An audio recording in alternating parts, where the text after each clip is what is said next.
Welcome to As the World Works. Today I'm really excited. I can't tell you what a more gregarious guy there is in real estate in Texas than my guest, Jim Knight. He and a guy named Charley Fowler, Josh Millsap, formed KFM Engineering and Design. Jim I've known for several years, and is just beyond a civil engineer by training. Is truly a civil servant.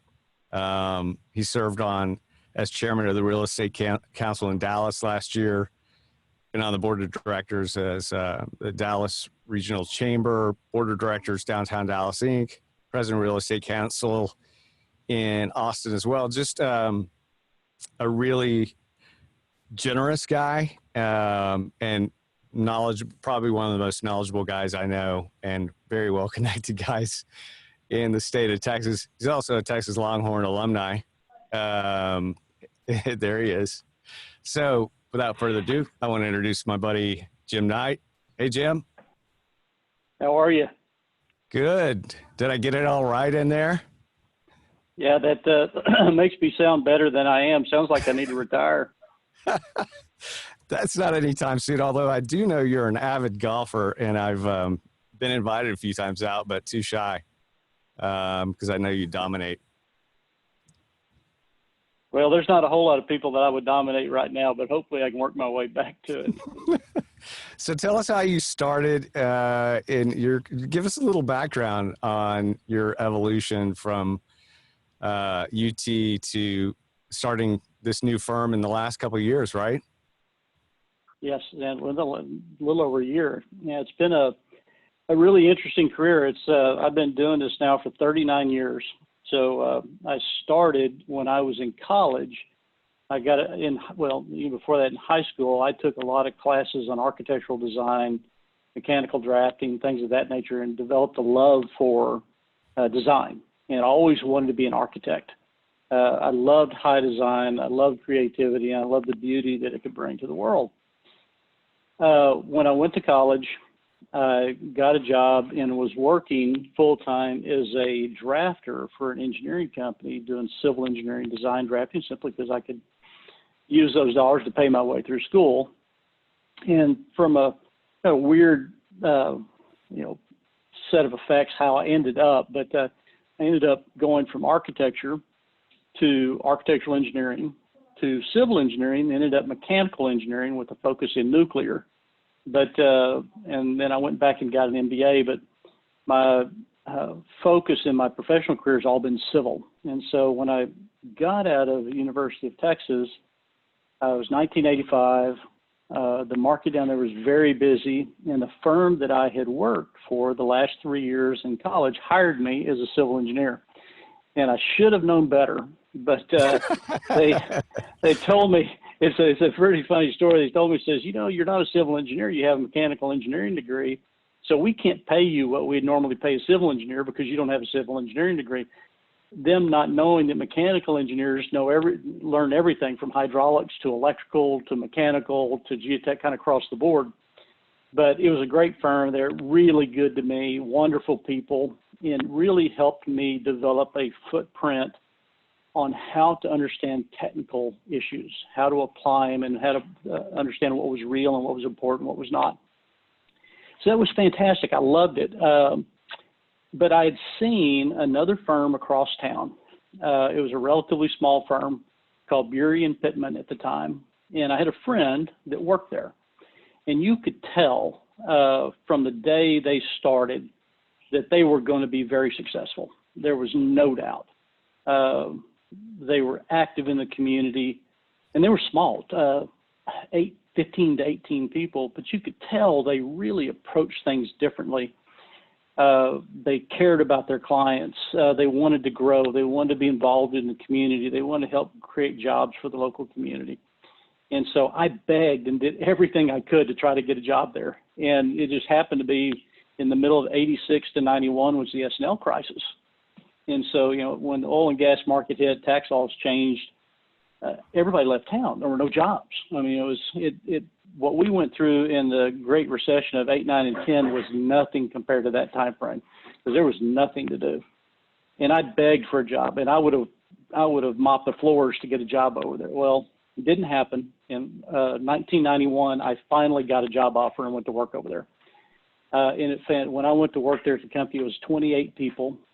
They had 20 people in their Austin office and 8 people in Virginia. And it just took off. They had invested all their time in the community, building client relationships, understanding how the market worked. And that's where I learned how to become a servant to the community. And I grew up in a small, relatively small town, parents who grew up in the country, and understood that my job in life, at least I thought my job in life, was to be a servant, to serve those around me and to be really good at what I did. But if I cared about others more than I cared about myself, in the long run, it would win. And from 1991 to 1999, the firm grew tremendously. And by 1999, we had 100 people. And Wow. then by 2007, we had 425 people. And then I became the managing partner in 1999, and then became one of the 4 members of the executive committee. And in 2016, our firm was purchased by a worldwide multidiscipline firm called Stantec. Really good firm based out of Canada. Really know what they're doing, high design minded, and it was great. And I worked there for just a hair over 3 years. And then just decided I was closer to the end of my career. I didn't want to work and travel all the time like I'd done for 20 years. I want to stay here close to home and have a small firm where I could focus and really be a servant, not so much focusing on the dollars and chasing the growth and everything else everybody needs to when they're young, but really be a servant to help people create success. And by doing that, help the community. That's how it worked out. And so just a little over a year later, my partners and I are very fortunate to be working on some really cool projects. A client who really appreciate somebody who cares about them, cares about their success more than our success. So on a bumper sticker, that's about as simple as I can make it. That wrapped around a good time van bumper sticker. Just about. It's been a long career. After 39 years, we've done a lot of stuff. That's fantastic. You know, you and I worked together during your tenure at Stantec on a pretty massive master plan redevelopment design charrette for this project in Austin. And what I really noticed about you and your team is you specifically are obviously very well spoken, very good at what you do and knowledgeable about the industry, but multiple facets of it. But a really great connector, because once you put the team together, everything just kind of flowed, right? But it also helps to be surrounded with people that are as smart or smarter than you. So, you know, when we were talking about the new technologies and things like that they brought to the table, that your shop brought to the table, it was amazing. Well, it's nice of you to say, but finding people smarter than me is pretty easy. I'm a pretty low bar to be measured against. But I feel you. After being in this business a long time, what I learned was it's more about relationships and taking right skills and right personalities and putting them together. You could be the absolute most fantastic contractor, engineer, architect, or owner in the world, and if your personality can't get along with those other members of the team, it's not going to work. And you learn how to fit personalities and skill sets together. And the one thing I will give all the credit in the world to the Stantec team, their commercial architecture team that was based out of Vancouver, I will still say today is probably the best commercial architecture group in the United States or in North America. I've never worked with anybody better. They're creative, they understand, they know how to approach things, and they're really world class. And they made that job that much easier. Thank you for giving me credit, but they really did all the hard work. That's great, because Stantec is sponsoring this episode of As the World Works. So nice plug. Not really. So how did you and Charley, Fowler, and Josh Millsap, how did you guys connect? And was it a collective decision that you guys were all kind of on that same, you know, we want to kind of go back to our grassroots, make things small, be very focused on client attention relationships? Oh, I think everybody had their own different opinion. I mean, originally, I had worked for the first 18 years I was out of school, I worked 100 hours a week. I was the true vision of a workaholic. And for a better part of 24 years, I had worked 80 hours a week on average, and I was burnt out. I was actually, by the time I got to 2019 when I left, so 28 years or whatever, I was burnt out, and I wanted to take some time off. I wanted to take 3 months to just go play golf and have a good time, and then figure out what my future wanted to be.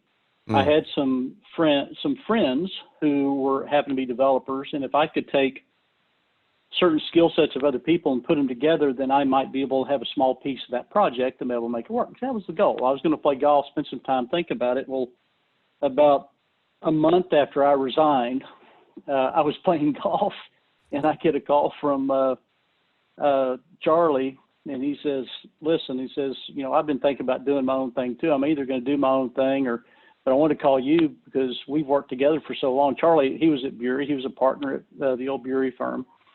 And so we've been together for 16 years, I guess. And he said, I'm either going to go do it with you or do it with somebody else. And I said, well, I've really not thought about going into business with somebody. I said, let's go have a beer and talk about it. Well, we get together the next day and have a beer, and there's Josh with him. And so they evidently had some discussions and said, we want to do this. I said, well, I'm going to have to think about it because I didn't want to have a bunch of partners. You got the ambush. You got the beer ambush. I did. I got a cold beer ambush. And so I think we talked about it. And I think finally about a month later, we did some draft incorporation documents to try to start it up. And it's been great because Josh is probably the most detailed, focused, very meticulous engineer you'll ever want to meet. Charley, I will tell you, is probably the best design technical engineer I've ever worked with. And I know the market, understand where the market's going, understand how to put the right people together. So we make a great team. It's been fun. We're still small, we're growing, but it's been a blast. And so what lights your fire? What's been, you talked about servanthood, serving others, relationships. What about what you guys do in your practices is beyond civil engineering? It's master planning, it's landscape architect. You guys have a long list of services. Does it kind of all light your fire? Does the getting out? I had a thought why you chose civil engineering is because you can be outside and think about designing golf courses. And I have a question about that in a minute. Okay. If you could design your ultimate golf course, what would it look like? Well, I can tell you if we want to in a minute, I can tell you how I got into civil engineering, but it's not the path you suggested. But if I had designed the ultimate golf course, I've been fortunate to travel around the world and play golf at some of the best places in the world. I played at St. Andrews in Scotland, the Belfry in England, Valderrama in Spain, Pebble Beach, but I think it has to be Augusta National. I would become Bobby Jones and all over again to design Augusta National, because until you see that place person to person, it is the most beautiful place on earth, and wow. nothing on TV can show you the true beauty of it until you're there. You can order the shirt, but it's not the same experience. It is once you walk in and see the place, it's spectacular. And you go right out the front door, 50 yards outside the front door is a Wendy's and a Taco Bell and, Chick-fil-A and all the restaurants, but you walk, 50 yards away and you're in a different world. It's unbelievable. All right. So that's on my bucket list. So, let's talk about how you got into it. And I want to know what lights your fire still. Okay. Well, what lights my fire is easy. It really is simple. It's helping others. It's one of the reasons why I became involved in the various organizations. I did the Real Estate Council in Austin, ultimately serving as president in 2005, and then with the Real Estate Council in Dallas as the chairman last year. I believe there's only two things in life that matter, and two things only. Number one, every day that you get up, that your feet hit the ground, you have to be doing something to make the world a better place and help somebody else make the world a better place. And then on the other hand, you need to raise a family to make sure that they can continue making the world a better place after you're gone. Mm. All the rest in the middle is background noise. It's static. Because if you're not getting up to make the world a better place every day that you're breathing, what are you wasting breath for? And then raise a family to continue it. And if we do that, if more of us did that, we wouldn't have as many problems as we had today. So it's true servanthood. My mom and dad, my mom worked at the church. My dad is from a small community and went to work as a public servant. And he said, my job is to help other people get better and to help communities get better. I'll never get rich, but I want to sleep at night knowing that I made a difference in the community. And I learned from that, and I wanted to give back. And I'm still doing it today. Matter of fact, I'm on another board right now that I have a call this afternoon doing the same thing. And I'll tell you, it's not easy. Sometimes the decisions are extraordinarily difficult. But if you continue to do it, knowing that 20 years after you're gone, somebody will benefit for something you did, really gives you great satisfaction. So speaking of that, your kids are grown now? I have one son who's married, lives in Dallas. He's a real estate attorney. And then I have a son who will be a senior in high school this year, and a daughter who's a sophomore this year. So getting close to being the empty nester, but not quite there yet. Sophomore in high school? Sophomore in high school, yeah. So what, your eldest son ended up in real estate as a real estate lawyer. Right. What do you tell your sophomore and senior, given the world today, as far as direction, where they go, and even someone that maybe one of their friends that wants to get into your field? It's interesting you say that, because I had one of the parents sent their son to shadow me for a day in early June, just so they could see what an engineer did and understand what they did. So I spent the day driving them around and showing them what I did. Took them to a couple of meetings. The same thing I told that person as I tell my younger children. I did the same thing with my oldest child. Do what you love. If you ever do anything for the money, you lose. You have to do it because you have a fire and a drive and a passion for it. And it kind of just blends with how I got in this business, but you have to do what you love, because at some point, I don't care how much money somebody's paying you, if you don't love what you do, it'll become a job and you will hate it. There's no amount of money in the world that's going to make you happy if you can't be happy with yourself and what you're contributing to society. What I do tell people, and it's happening now on a regular basis, a couple things. Number one, if you want to do something, go get a technical degree first. I don't care if it's engineering or science or chemistry or something. Understand how science works. Then if you have that degree, you can then go get a job somewhere and you'll be successful in your life. And because if you have that base foundation, if you're technically good, you're going to take care of it, take care of your family. But if you can then go get an extended degree, a business extended degree in law or business or medicine or something, you can understand when the technical people sit in front of you what they're saying. And it's not just be a business person and having to assume that they're correct. And so get that technical foundation and then find what you truly love to do. And if you do that, you'll be successful. But the other thing I add to them is what our world needs today more of. We see this happening with the coronavirus. We see it with the racial tensions. We need people to be more tolerable of the people around them, and that they are friends with, whether you grew up with them or the family. I tell people, says, how many friends do you have on Facebook or Instagram or whatever? 100 or 500. And I said, do you agree with 100% of everything that they say? Well, no. I said, but they're still your friends, right? Yeah.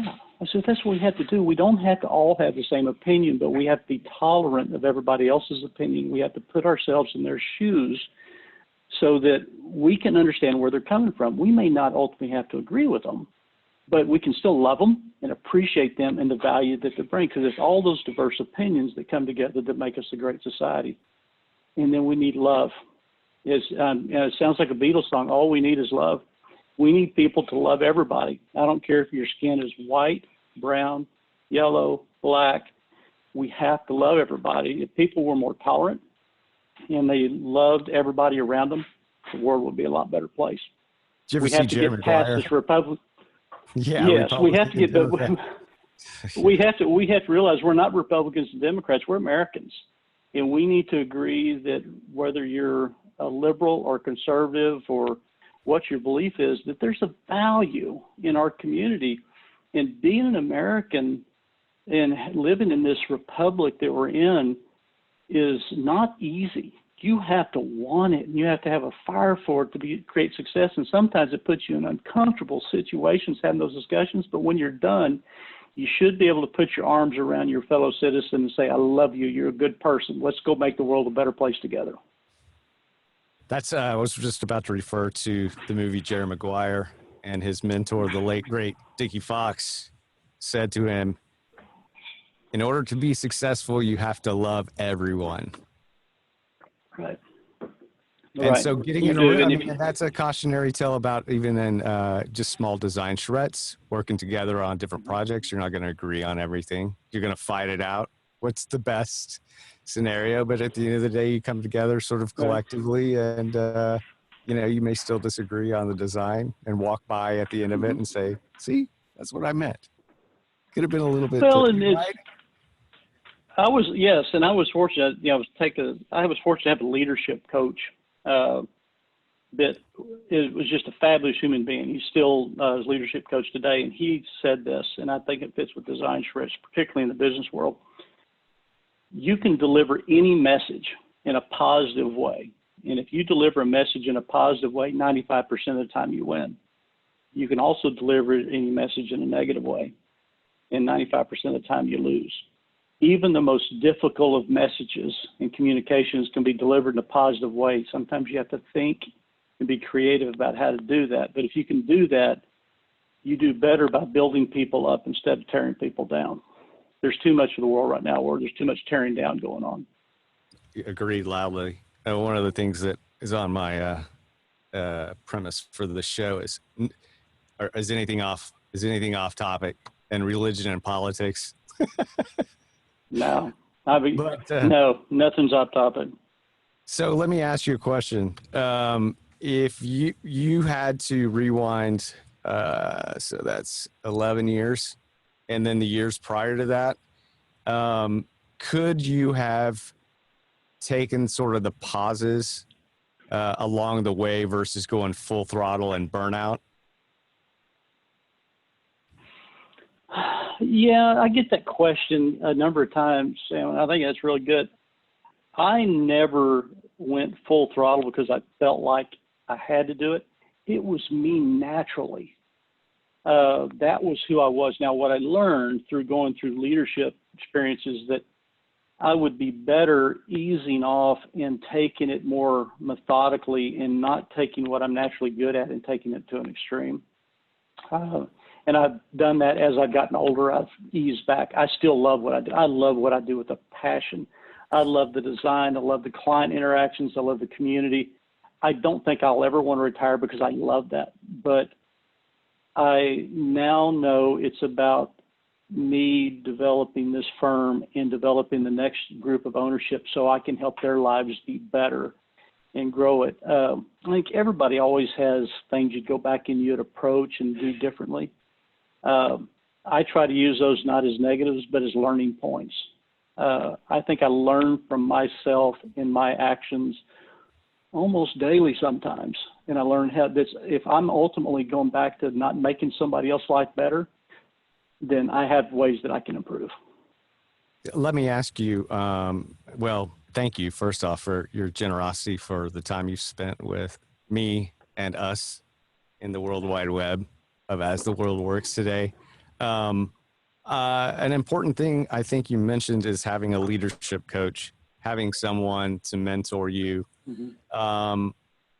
I'll put you on the spot. If someone wants to connect with you, maybe have a question for you, would you be open to giving your contact information or? Yes. Yes. Okay. Perfect. I love doing that. One of my strengths and my weaknesses is that if anybody calls me or emails me, I will always call or email them back. Always. If they want to I sit was down and going to have say coffee, that. He is the best at calling, and it's a rarity in this world. So thank you for that. well, the way I look at it is if somebody wants to take time out of their life, we only have a short period of time in this world. If you take time out of your life to reach out and spend a piece of that time with me, I at least have the obligation to give you some return of respect. Now, getting coffee with me sometimes takes a little bit, but I love having coffee and hearing about people's lives and figuring out how, if I could give them one piece of advice to keep them from avoiding mistakes like I'd made, then that's what I want to do. That's fantastic. So CFM.com, is that your website? Yes, Jim, the KFM-LLC.com is our website. Okay. And my email address is jim@kfm-llc.com. Perfect. Jim, thank you for your time today. Appreciate it. Look forward to a round of golf soon. Well, Sam, thank you for doing this. I think what you're doing is helping people's lives and helping people enjoy their lives. So you are living by the two tenets of my world. So thank you for doing what you're doing. Thank you, brother. We'll talk to you soon. All right, man. Appreciate Bye. it. Bye-bye.